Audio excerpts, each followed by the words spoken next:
Welcome back, everyone, to another exciting episode of Advanced RC Adventures. A2RC here.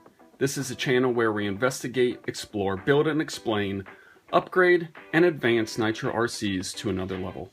Come start another adventure with me. So we have in front of you today probably one of the most popular, the most iconic upgrades that you can have for the Nitro RS4. These two-speed transmissions work on the original RS4 as well as the original Racer. They work on the RS4 2 ready to run. They work on the Racer 2. They work on the Mini, and they work on the belted Super Nitro RS4. You guys probably all very well aware of the single speed transmission. All of those cars came with a 44 spur. Here's the basic single speed shaft. We're going to take apart this two-speed transmission. We're going to look at all the different components. We're going to make some comparisons. There were two different versions, a standard and a heavy duty. This is what the heavy duty original transmission would have came in. The HPI bag with instructions, all the pieces. The original kits came with a 44 spur and a 41 second gear spur. Clutch bell, I believe 1316, and the shaft and all the pieces that you need, the clutch, clutch bell, etc. for the two-speed transmission. You probably all, if you're familiar or aware of the two-speed, you know this piece of paper. This talks about the two-speed, the second speed, the second gear adapter. It goes over the different clutch bells that are available, talks about the second gearing and the first gear options. And curious enough, even though I've been in this hobby for 20 plus years, it took me about 10 or so years to even realize that there were other gearing options. You know, that just happens in any kind of hobby. After you go along through your hobby and you just continue to learn and continue to explore, and man, was I super happy when I understood more about the transmissions and the gearing. And that's what I'm hoping to do for everyone today, is have some exposure. So these charts give recommendations for the Super Nitro, and the reason why they're different is because the Super Nitro uses larger wheels, has a different final gear ratio, and so generally speaking, you want to have a little bit more torque, those gearing packages. Now that doesn't mean that you can't put these this set of combo spur and bell onto the Super Nitro. It's just going to react differently, and this is what they suggest. And then down here they talk about, for the ready to run, they talk about the original RS4 Racer, Racer 2, RS4 2 Mini. They suggest these down here. And again, you can put these gear packages onto a Mini, for example, but it will just react differently. Here is the second version, which is what they consider heavy duty, and this uses the gear adapter. That's the purple piece, and the gear is differently. I'll take this apart and you'll see how the gear is different. This is 44 is generally for the first gear on the RS4 2, the 10th scale version, but again, you can use a 44 on the Super if you want. It just depends on what you're trying to achieve. And when we take apart this transmission assembly, this is the first version. Will show the differences on that first gear, and that's generally the difference. It's only that's the main difference between the two.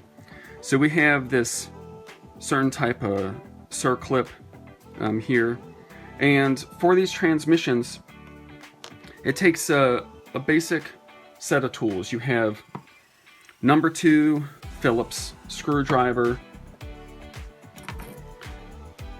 a 2mm hex driver. This is what I use, this Dynamit full alloy handle for assembly, and then these vintage very slender 2mm ball hex is what I use to adjust the 2-speed. And these are great because it has a long shank and very, very slender. You can go in through the chassis and adjust your second gear very easily with these. And these are Bondhaus, or Bondhaus, however you pronounce that. You need a small flathead screwdriver, and this is what I prefer to use to get off the C-clips. And then again, this is one of my preferences. This is a small, notice the size, this is a small needle nose plier with 45-degree bent end of the plier tips. And this 2mm and a small flathead screwdriver. This should be in everybody's arsenal, at least for these particular cars. I use this set of 3 tools more often than anything else. Of course, you need a lot of other tools to take care of your complete builds, but that's in a sense what you need. So there's a lot of different techniques and ways to get these clips off, but this is what I use and what I've been doing for a very long time. You take those 45-degree bent end, and what you're going to try to do is you spread them out, and you're going to push on that C-clip up. And because it's like this, it's a little easier on your hands and a little easier on the gear, etc. And you just have to get it pushed up enough to where you can get a flathead screwdriver or something to take it off the rest of the way, or maybe your pliers will do what it's needed. So that pushed it up enough, you can see. Now you can use your fingernail, you can use whatever you need to use to get it up the rest of the way. Here's a flathead screwdriver, just put in between and twist a little bit and pop that up the rest of the way.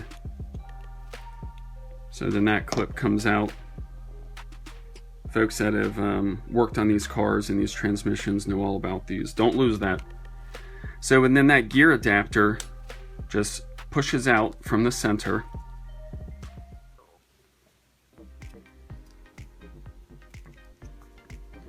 So then we have the gear. See, there's 2 studs in the back there that line up with the 2 holes on the gear adapter itself. The one-way bearing is inside.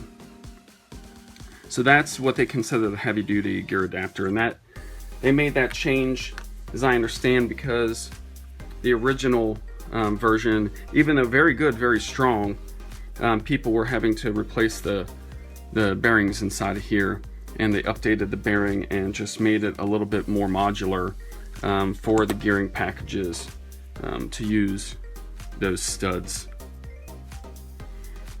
So then let's go ahead and break down this transmission assembly.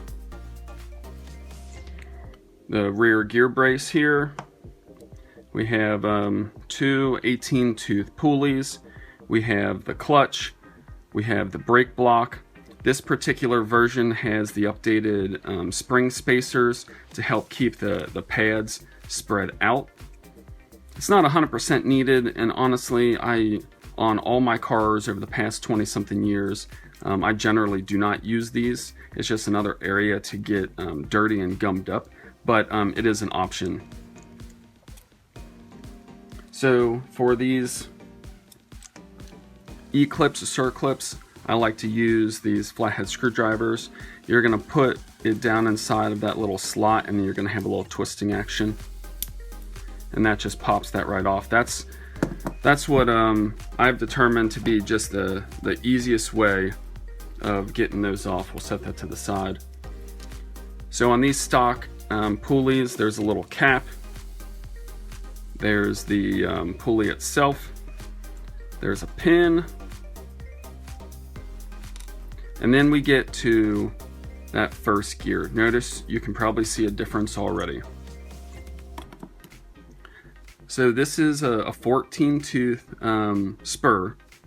It's actually a brand new one, brand new one-way bearing. So, but take a look here.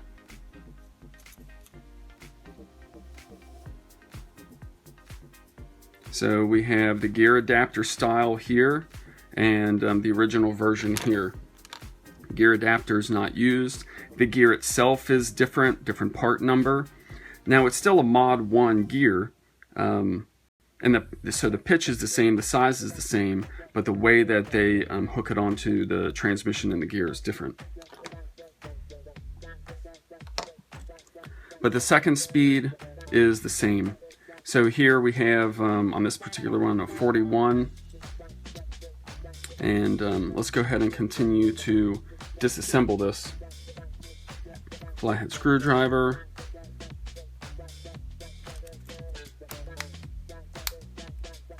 Pop off that C-clip.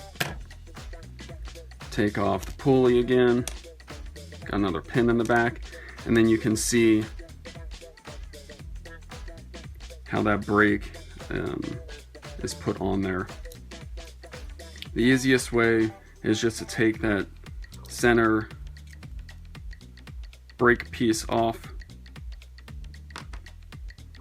and then there's a pin down inside. Take off the disc itself. This is an upgraded fiber disc brake. We'll talk about brakes in a future video, but these are actually very good. They make carbon fiber versions. Robinson Racing made a really good steel version with replaceable pads. So now you can see better the brake block, the transmission shaft that goes through the bearing inside the brake block, and that just pulls out of there. When we talk about brakes, we'll talk about how these are actuated. So now down inside of here, we have the second gear clutch bell, we have the clutch itself. Let's go ahead and take this apart. There are two set screws. One set screw holds onto the shaft and there's a flat. The other set screw goes to the clutch arm, and there's a ball and a spring inside there. We're gonna talk a little bit about that. So 2mm hex driver, stick that down inside. You know when you're on the flat when the two holes are straight up and down and even with the hole inside. So this particular one does not have Loctite because I wanted to use it for the video here, but normally you would Loctite that down. So let's take a look at the clutch itself. That black piece there in the center is the clutch arm that comes out. You can see the two holes. This one that's vertical is for the set screw that goes onto the shaft. This one is at a slight angle, and that one is for the spring and ball inside. So before I go to the clutch bell itself, let's continue with the clutch. So let's open up. This is going to the arm. There's a little ball down inside. If that ball or the spring is missing, you need to get them. I've updated OFNA clutches that do not have a ball with the same ball for HPI, and it works great. So here's that set screw, and then down inside of here, you don't want to lose them. We have a chrome ball bearing and a spring. Now there are two different springs.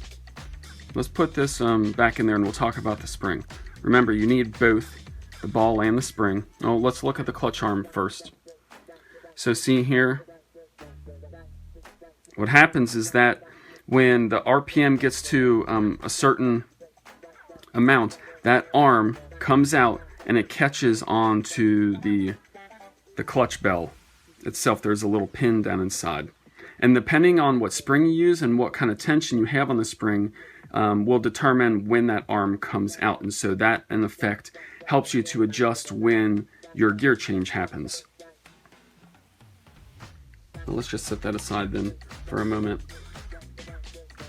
Here's our 2-speed shaft. let's take a look at the single speed shaft. Same length, different set of pinholes. The back ones are the same for the brake, but if you notice here, there's a little lobe here, and that is for that one-way bearing for the first gear.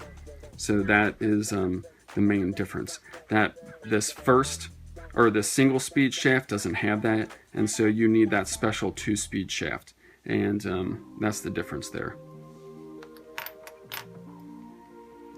So then we have that same big circlip or C-clip. We have a bearing down inside, and these are in effect the exact same way. It has the prongs or the little tabs on the gear adapter style gears that matches up with the clutch bell itself, and that helped to keep everything modular. So if you wanted to put a 44 tooth spur gear on your second gear, you can, in effect, if you want to. So but that's a look of the clutch bell, and I have an additional one. We're going to go through when you need to replace your bearing inside. So this is an old one that's not cleaned up, has an old bearing. The way you check your bearings, any bearing really, you can do with your finger. You rub it on the inner race, and if you feel any kind of grittiness, any kind of rubbing, it should be glass smooth, and if it's not, then your bearing needs to be replaced.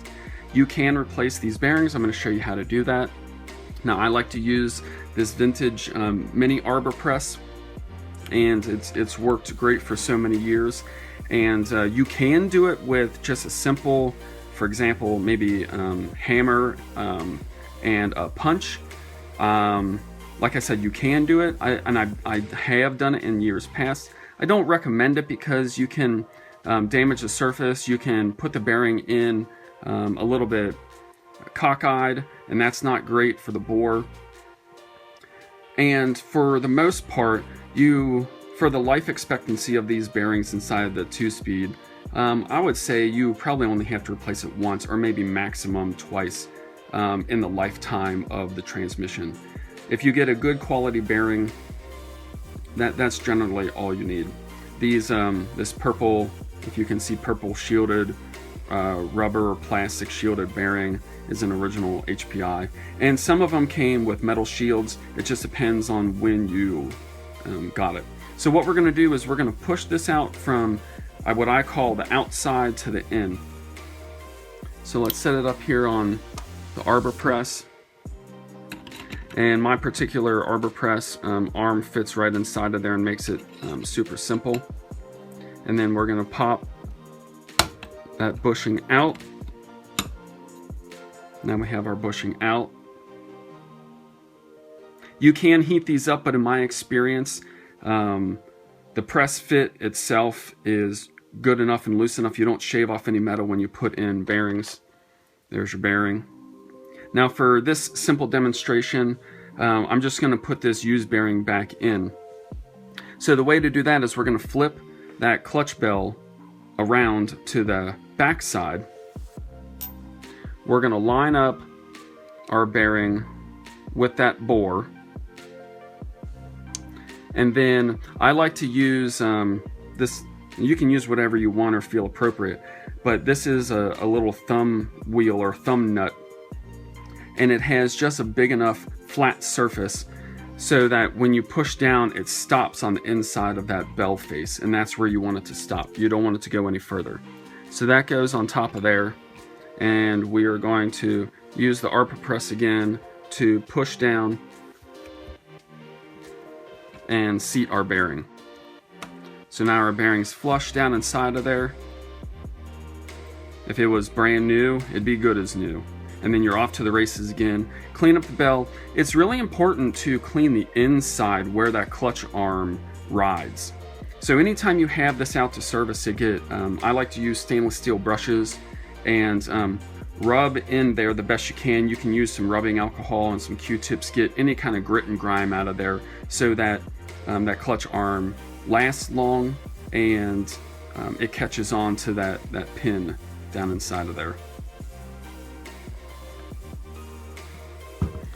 So that's a demonstration to replace that bearing. It's as simple as that. If you have the right tool, the job's always easier and simpler, right? It doesn't matter whether you're replacing bearings on a vintage HPI Nitro RS4 to bearing in a clutch bell, or working on a camshaft bearing, or whatever the case might be in a full-scale car. Having the right tool for the job is always the right tool.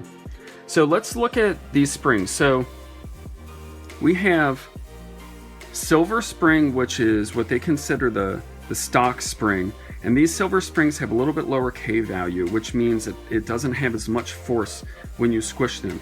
And this is what HPI recommended for 12E, 15E, and probably any engine that is under 1 horsepower, like 3/4, 1 horsepower and less. And then we have our black spring, which is the upgraded, has a higher K value, which is tougher to push. And they recommend these on the Nitro Star Pros, for example, like the HPI Evo 2 or the 12R SC, which has 1 horsepower and more. So less than 1 horsepower for silver, 1 horsepower more for the black spring. Now, you can mix and match and change. You can try, for example, let's say you're running an engine that has like 0.8 horsepower, but it's a high revving engine. Try out the black spring and see how you like it and how it shifts, and then you go from there. Now, me being a test and tuner and love to try all new different kinds of things, I actually have these special springs that I'm playing around with and trying out. Not only do they have a stronger K value than the black, but notice that they are longer. So the reason for this is I run my cars, I generally wind out my clutch the way I set it. The factory settings for the yellow or for the silver spring is you wind it all the way down, you don't over tighten it, and you back it out 3 full turns. That's HPI's recommended setting for the silver spring. For the black spring, you do the same thing. You wind it down, you take it out 3.5 turns. That's the recommended starting position. Now, depending on your engine, etc., and where you want your gear to shift, is then if you wind it in, if you tighten up the set screw, then it will shift later. That arm will come out later. So with these lot longer springs, what I prefer to do is I have my setting is whenever I adjust any 2-speed, I wind it, well, not necessarily all the way down, but maybe 2 rotations out. So I know it's going to take almost the entire RPM of the engine to have it shift or not. And then I slowly unwind it until I find at the maximum RPM of the engine and where it's shifting. Then I know that's the top of the gear, top of the RPM. Well, with these longer springs, I'm finding and testing is that I can, for much more powerful engines, for example, 15 CVR, 18 CVR, HPI T3.0, etc., that have much more than 1 horsepower, I can have it rev all the way out, and I have a lot better consistent tension on that ball and that arm. And so I'm doing a little play around with these springs, and it's working out great. Maybe we'll do a little test and tune drive later on, and we'll compare, for example, the silver black and the upgraded longer spring, just for some fun information for you guys. So this is the 2-speed transmission. So much fun. The gear packages would come in something like this. Now you can buy the clutch bells and the spur gears all by themselves, but this is a kit. This is A819 kit for 2-speed. So this has a 37 spur and a 20 tooth clutch bell for the second gear. This was the highest gearing package that they offered. Then they had another one which was kind of in the middle. This is the A818, and this has a 39 spur and an 18 second gear for the clutch bell. And this would have an intermediate kind of speed. And then you can mix and match and do whatever you want to do, and see how your car reacts. If you're going for top speed, you generally want that top gear package, which is that 37, it'll be a smaller than this, a 37 second spur gear, and your clutch bell is going to have a 20 tooth. And then it goes into, for speedrun cars, you get into a lot of customization of special hardened spur gears. You can modify shafts to make things work, etc. So once again, this is the 2-speed transmission for the Nitro RS4, 2 Super, Nitro Mini, all the above. One of the most iconic and the best upgrades that anybody can do, even still today, if you want to build or rebuild a Nitro RS4 2. So if you like 10 scale, you like Nitro, you love touring cars, then this is the place to be. Feel free to like, share, and subscribe. And thanks for taking the adventure with me.